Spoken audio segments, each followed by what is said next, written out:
What's up guys, it's me Eric B and welcome back to the channel. And yes, I have a special treat for you guys. This is my personal Ducati Panigale 1199S and this thing is freaking beautiful. Like, Ducati just makes the most sexiest bikes around. And yeah, I wanted to finally get out, do a first ride for you guys. But really quick, let's walk around, look at the bike, kind of talk about what I have done to it so far. So here it is, like I said, in all of its glory. So now when I picked this bike up, it already had a lot of the mods already done to it. So as you can see right off the bat here, got the clear clutch cover on there. I will eventually upgrade the pressure plate and everything, you know, black on the ring, and then on the inner ring do like a red or something like that. I also have a Termignani, I don't even know if I'm saying that right, but I'll just say Termi. But this is a full titanium exhaust. Sounds good. It's not as loud as something as like my KTM or some of the other Ducatis that you hear, but I think it looks really good. Sounds really nice. I'm digging it. This does have the Öhlins electronic suspension on it, which I'm really digging, and I'm still kind of playing around with it to figure out what settings work best for me. And then you can see there's some carbon bits and pieces here and there, especially like on the engine case there and stuff like that. I think it looks really, really good. The other thing is I had to change out the chain and sprocket, so we got the gold chain on there. I went back to the stock gearing on here, which is 39 in the rear, 15 in the front.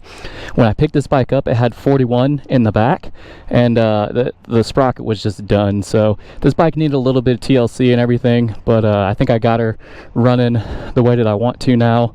Got this cool carbon fiber protective little thing here on the tank. I like that. And then what's cool is this Duca bike top triple clamp. This thing looks freaking awesome, man. I don't know about you guys, but I'm glad this already came on here when I got it. But also has these CRG shorty levers, and then I did throw the WRS windscreen on here, which looks super cool. Before there was a zero gravity on here. It was really dark. I don't really like, you know, blacked out windscreens or anything like that. And then it already had the gas cover and stuff on it. So yeah, man, all in all. Oh, it's also got a fender eliminator on it, and the blinkers are in the tail light themselves. But yeah, I could probably use some new tires, probably just in the rear. The front's actually still good, but when I pick the bike up, you can see, you know, plenty of meat on the sides, and then the center portion there is kind of ate up, but that's all right. These are Michelin Power 5, so probably gonna eat up the rubber pretty quick because they're pretty sticky. The other cool thing, this has the Marchesini forged wheels on it because it's an S version. And you're probably wondering, Eric, what happened to the KTM? Oh man, so I know I said I would probably never get rid of it, and I even said that about my R6, and here we are. But the only way that I was going to get rid of it, if, you know, I ended up getting the bike that I wanted. I've always wanted a Ducati. This came along, and that's why, you know, I had to sell the KTM. So I still have the Aprilia RS660, and I have this beast right here. But this is my foot in the door of the Ducati ownership, so we'll see how I like it. And, you know, maybe later on down the road, I'll upgrade to a you know, V4 or something like that. But yeah, guys, without further ado, as always, let's cut to the B-roll.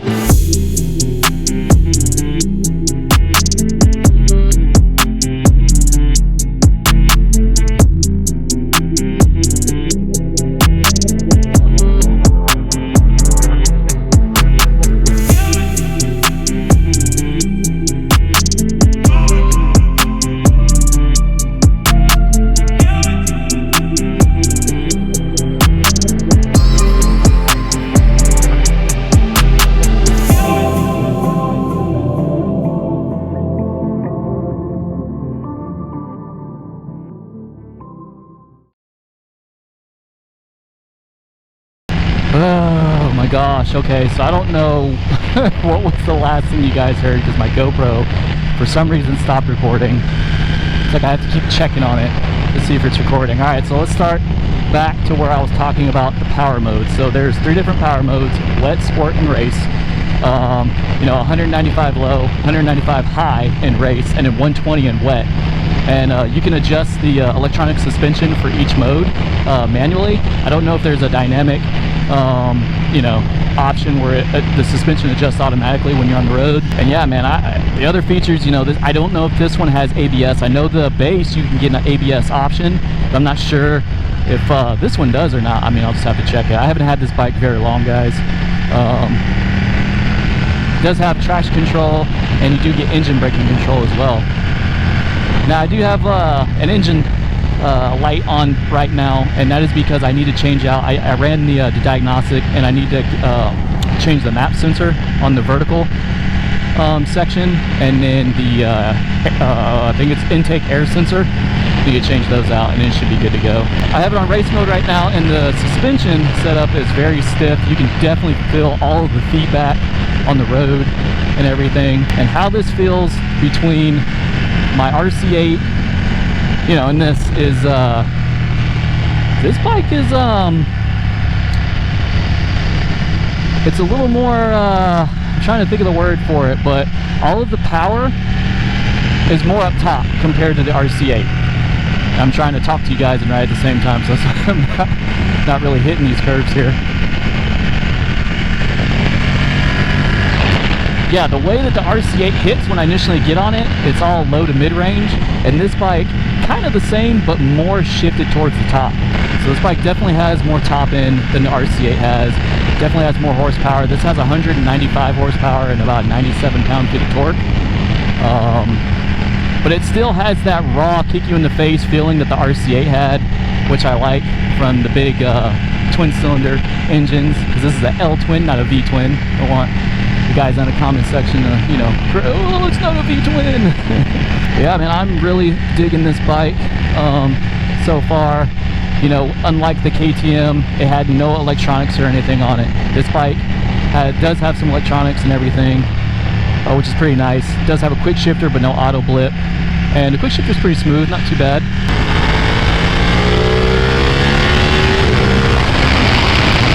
That's the other thing. These mirrors on this bike suck hard.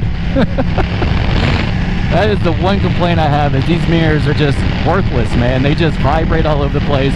They don't stay, so once the wind starts pushing on them, they just push back so easily. It's such a pain in the butt. I think I'm just going to remove them and either put some Rizomas on it, or just put the New Rate Cycle blinkers and put some bar ends, or just don't run mirrors. I don't know, but these things are trash. Weight differences between this and the KTM. The KTM's a little bit heavier. It's about 430 pounds stock. I want to say this one is just a little bit under 420 if I'm not mistaken. Now, I thought that this exhaust was going to sound louder for some reason, like some of the other Ducatis I've heard, but this one isn't that loud. Ergonomics feels pretty good. I definitely feel like I'm sitting on top of the bike, so nothing from the ordinary with your sport bikes and stuff like that. This is not a very comfortable bike to ride for a long period of time. And as far as the heat goes, I have not really had an issue with that yet, but I did a couple times just sitting in traffic. You do start to feel the heat hitting your thighs a little bit. You know, typical Ducati heat and everything that you hear about.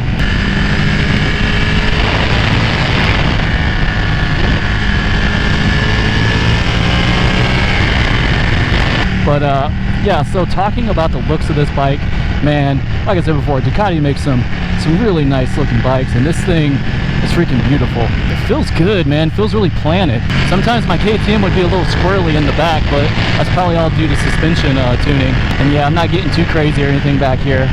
It's the first time I really had this bike on the curves and everything, so taking it easy, taking it easy.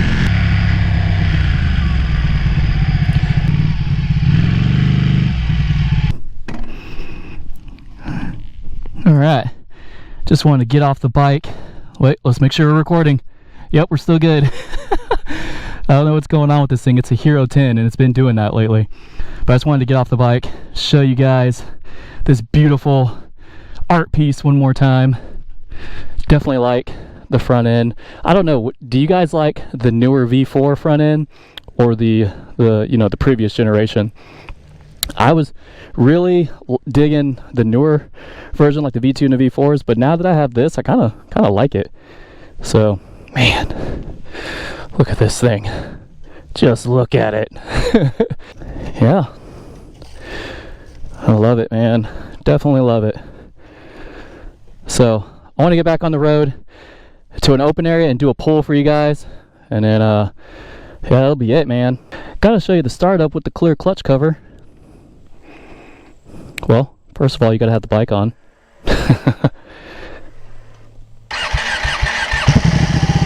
That looks so cool. I can't wait to change out the inner workings in there so it looks a little bit better.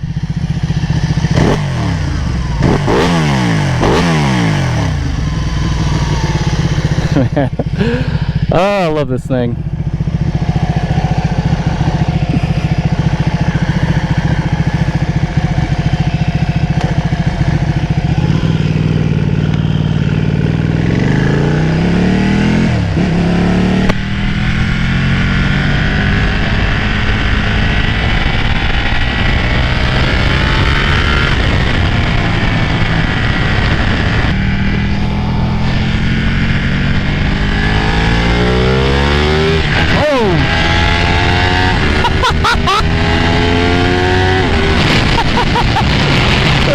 Just came up on me.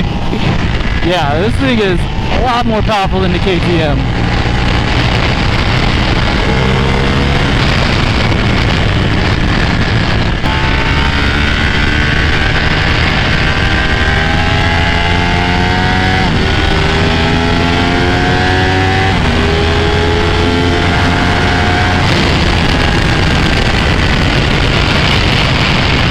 This thing is definitely more powerful than my KTM.